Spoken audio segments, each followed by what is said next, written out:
तो अब तक हमने शेखावाटी और राजधानी जयपुर का सफर किया। चलिए आज आगे बढ़ते हैं थार मरुस्थल के बिल्कुल दिल में, यानी बीकानेर जिले की ओर। वाह, क्या लाइन है! ये शब्द है नहीं, बल्कि बीकानेर की पूरी पहचान है। तो चलिए थार के इसी गर्व को थोड़ा और करीब से जानते हैं। हर बड़ी जगह के पीछे एक बड़ी कहानी होती है ना? तो सबसे पहले बीकानेर की बुनियाद को समझते हैं। आखिर कैसे रेगिस्तान के बीचों बीच ये शानदार शहर बस गया? तो बात है 1488 की, जब राव बीका ने इस ऐतिहासिक जिले की नींव रखी। और एक मजेदार बात बताऊं, राव बीका जोधपुर के संस्थापक राव जोधा के ही बेटे थे। उन्होंने अपने लिए एक नया राज्य बनाने का सपना देखा और उसे सच कर दिखाया। आज के नक्शे पर अगर देखें तो बीकानेर सिर्फ एक जिला ही नहीं है, बल्कि ये पूरे बीकानेर डिवीजन का हेडक्वार्टर भी है। मतलब इस पूरे रेगिस्तानी इलाके का ये एक बहुत ही जरूरी सेंटर है।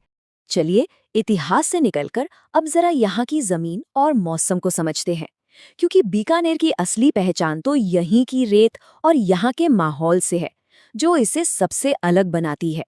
27,244 वर्ग किलोमीटर, ये सिर्फ एक नंबर नहीं है। जरा सोचिए ये कितना बड़ा इलाका होगा। अपने इसी विशाल आकार की वजह से बीकानेर राजस्थान के सबसे बड़े जिलों में गिना जाता है। इसके लोकेशन भी बहुत स्ट्रेटेजिक है।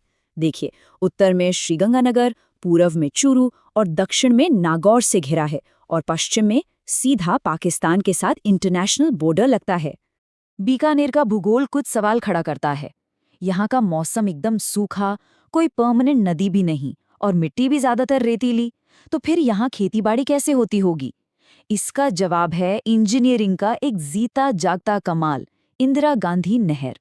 सच पूछिए तो ये नहर इस सूखे इलाके के लिए किसी वरदान से कम नहीं है। अब इतने बड़े इलाके को अच्छे से चलाने के लिए जिले को 6 सब डिवीजन और 8 तहसीलों में बांटा गया है, ताकि एडमिनिस्ट्रेशन आम लोगों तक आसानी से पहुंच सके।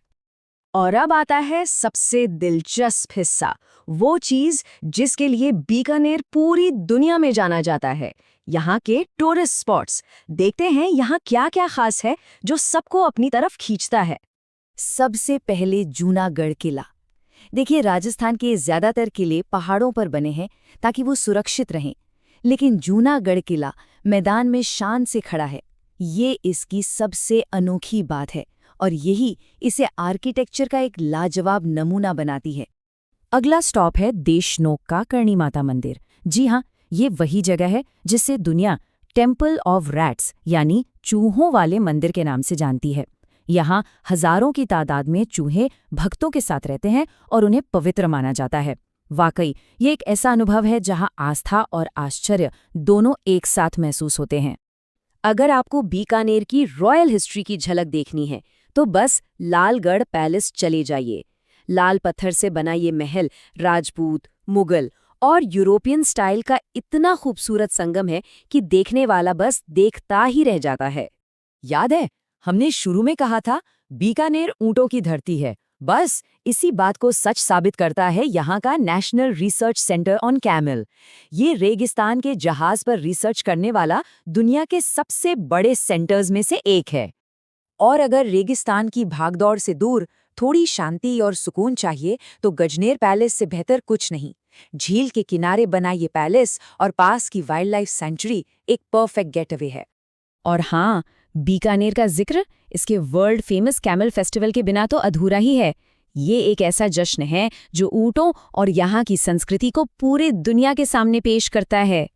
तो चलिए, इतनी सारी बातों के बाद एक बार फटाफट से उन मेन पॉइंट्स पर नजर डाल लेते हैं जो एग्जाम के लिए या जनरल नॉलेज के लिए याद रखने ही रखने हैं। बस ये 4 बातें दिमाग में बिठा लीजिए। पहला, स्थापना राव बीका ने की। दूसरा, जूनागढ़ किला पहाड़ी पर नहीं जमीन पर है। तीसरा, करणी माता मंदिर देशनोक में है। और चौथा, बीकानेर ऊंट रिसर्च का एक बड़ा हब है। वैसे सोचने वाली बात है कि बीकानेर की इन सभी जगहों में से वो कौन सी चीज है जो लोगों को सबसे ज्यादा खींचती होगी?